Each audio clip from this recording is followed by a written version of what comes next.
Hello દોસ્તો, કેમ છો? જય દ્વારકાધીશ, જય માં મોગલ. આપણે થઈ ગયા છીએ નાહી ધોઈને તૈયાર અને જાવું છે ભાણવડની બાજુમાં આવેલા ત્રિવેણી સંગમ. વ્લોગ છેલ્લે સુધી જોજો. હજી ડ્રોનને એવું બધું તૈયાર કરવાનું બાકી છે એટલે થોડી ઘણી વાર લાગશે અને થઈ ગયું છે મોડું. તો મિત્રો ફરી પાછા આવી ગયા છીએ ઇન્દ્રેશ્વર મંદિર એટલે કે ત્રિવેણી સંગમ ભાણવડનો નજારો લઈને. તો આવો અહીંના નજારાનો આનંદ માણીએ અને સાથે સાથે મંદિરની થોડી ઘણી વાતચીત પણ કરીએ. અહીંની માન્યતા મુજબ પાંડવોએ તેમના દેશ નિકાલ દરમિયાન ભગવાન શિવની પૂજા કરી અને આ મંદિરની સ્થાપના કરી હતી.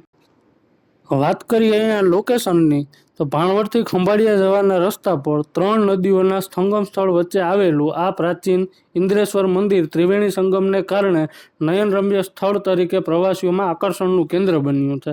આ સ્થળે આવેલું સ્મશાન જાગતા સ્મશાન તરીકે પ્રસિદ્ધ છે.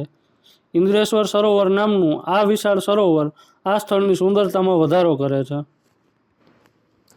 કહેવાય છે કે આ મંદિર પાંડવોએ તેમના દેશ નિકાલ દરમિયાન ભગવાન શિવને પૂજા કરી અને આ મંદિરની સ્થાપના કરી હતી. આ મંદિરનો ઉલ્લેખ તમને પુરાણોમાં જોવા મળે છે.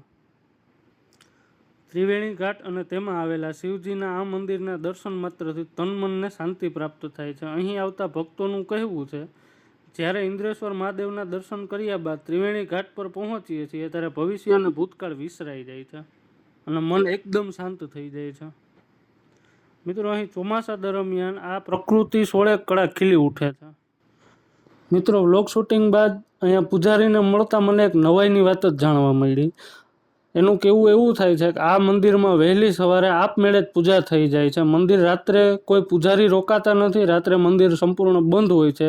તેમ છતાં જ્યારે સવારે પૂજારી આવે છે તો શિવલિંગ પર અભિષેક થયેલો જોવા મળે છે. શિવલિંગ જાણે કોઈએ પૂજા કરી હોય તેવું જોવા મળે છે. પૂજારીનું કહેવું છે કે વર્ષોથી આ પ્રકારે હું જોતો આવું છું.